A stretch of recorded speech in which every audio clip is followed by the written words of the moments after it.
Hey everyone, today I'm gonna show you my own personal skill tier list for every class based on my own experience of the game and on the experience of some other players. I don't have all the skills unlocked yet, but based on my knowledge of the game and every class in the game, I am pretty sure that my tier list should be accurate. And just in case, you can let me know in the comment below your thoughts about it. So in the future, if I am wrong somewhere, I'm gonna update my tier list. There we are, there is the tier list on the screen. You have the 6 different classes and you have 4 different tiers for every single skill in the game. The S tier means that the skills inside that category are essential for the class. It doesn't mean that you are gonna need to use them all, okay? It's gonna depend maybe on some content. You are gonna switch one skill for another. Or maybe you are not gonna have every single skill in the game, so depending on the skills you are gonna have in the class you are gonna play, you can switch the gear between the S tier and the A tier, because it means that the A skills are great for the class. Not the best, but good substitutions for the top ones. Then you have the B tier, and it means that sometimes you can use one skill inside of it depending on the content and depending on the skills you have, so it can still be useful somewhere if you need it. But the C tier means that you should avoid the skill inside of that category. First of all, let me explain quickly how the classes work in that game. For the players who doesn't know, the Martial Sage is the tank, the unique tank we have in the game. You need to build him around HP, counter, damage resistance and defense. This is how you want to build a character. You can add some extra basic attack damage, some extra crit rate, so he is still gonna do a bit of damage, but the goal of the class is to be annoying in PvP mainly. Don't expect that class to deal high damage in PvE versus the campaign bosses or the other bosses in the game. The Warbringer is an offensive class. You want to focus on different things. You want first to have a ton of counter. This is your main stat. You want to focus on that until you have close to the 100. Then you want to maximize your crit rate with this is gonna be your second stat, and once you have that, who knows, maybe you can try to upgrade other stats such as extra combo, so sometimes when you are gonna deal some basic attack damage, you have a chance to land another extra attack. And if you have a lot of crit rate, crit damage on the character, you are gonna have some extra damage with the combos.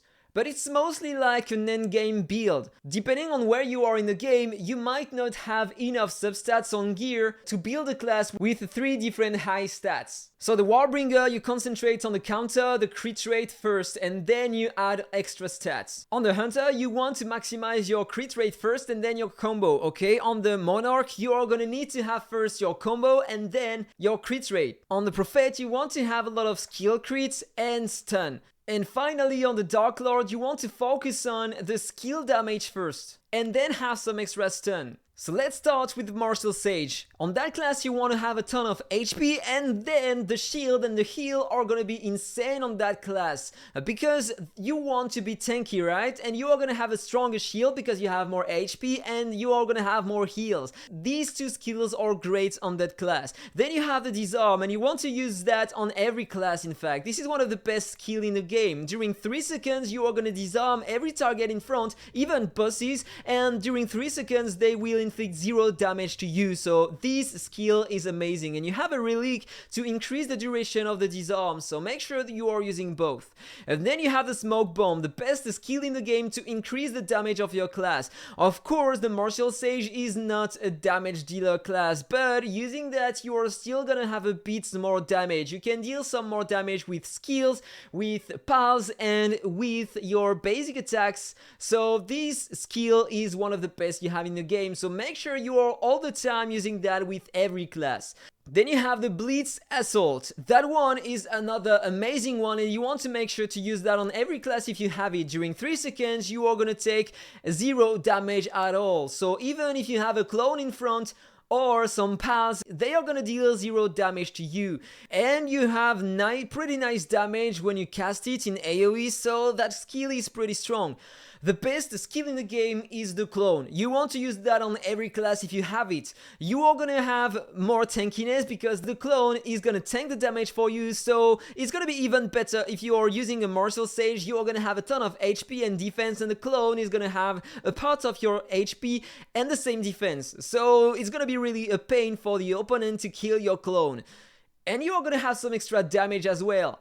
So the clone, the best skill ever in the game. Then on the same class you have 100 slashes. This is an S tier by far because you are gonna first deal high skill damage, then you are gonna increase your basic attack damage resistance by a lot, so you are gonna nullify a ton of damage, and third, you are gonna increase your attack by a lot depending on the HP you have on your class, so this is perfect for that class. And then I decided to put the Dragonic Resonance as an S tier as well because you are gonna have a lot of skill damage. You are gonna have damage based on the target's HP and extra damage based on your own damage resistance. And this is one of the stats you want to max out using the Martial Sage, using the Deer, and using maybe the Mount.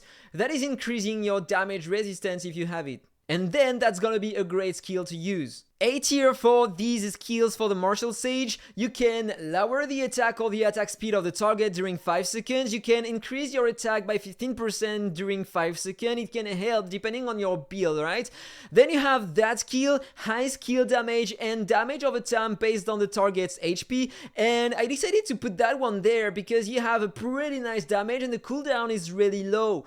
8 seconds only, so I think that it might be a way to deal damage over time on the targets because you are going to remain alive during a long period normally with that class, and so maybe it's going to be a way to deal extra damage to the targets.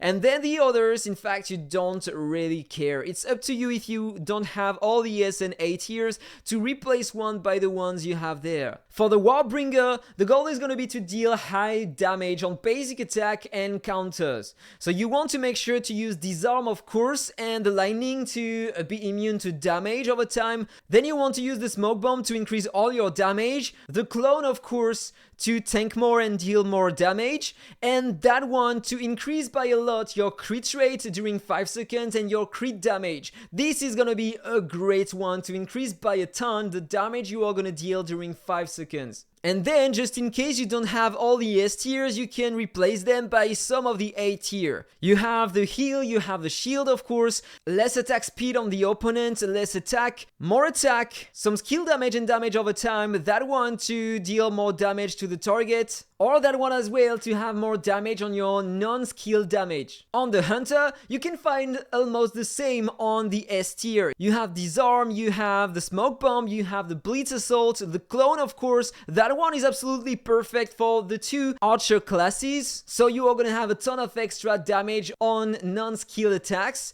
and that one, of course, to increase your damage. And you have the same for both archer classes. In A tier, you can use that one to increase your attack speed. This is a great one to use on archers. Then the heal, the shield, less attack speed, more attack on you, some nice skill damage and damage over time based on the target's HP, and that one as well. Then there is a little mistake. I'm gonna put that one there. It's gonna be better, okay? You have the same, in fact, for the 2 archer classes for the S tier and the A tier. And then you are gonna have the same S tier and A tiers for the Prophet and the Dark Lord. You have that one that you can use on these 2 classes because you are gonna play around the stun, right? And you are gonna have a duration increased on stun and more damage on stun enemies. So if you are using that, you are gonna stun the target for 1.5 seconds, and so you are gonna increase the damage you are gonna inflict to them. So that's a great one to use on both the healer and the mage. Then you have all the time Disarm and the Smoke Bomb, you have the Lightning as well, and you have that one as well because you are gonna have a lot of skill damage, and that's great for both mages class. You have the Clone all the time to tank a bit more and deal more damage. That one is perfect for the 2 mage class because you are gonna have more skill damage and cooldown reduction, and this is gonna be perfect to deal a ton of damage over time. And that one is the equivalent of that one but for mages, so you are gonna have more skill damage and skill crit. And then in A tier, you can find the same for the two classes. Heal, shield, less attack speed, more attack, and that one as well. So there we go, you have the entire tier list shown on the screen again, so let me know in the comment below what skills are you using. Do you think my tier list is pretty accurate or not? If you enjoyed the video, please like, comment and subscribe. Have a nice day and see you in the next one. Bye bye.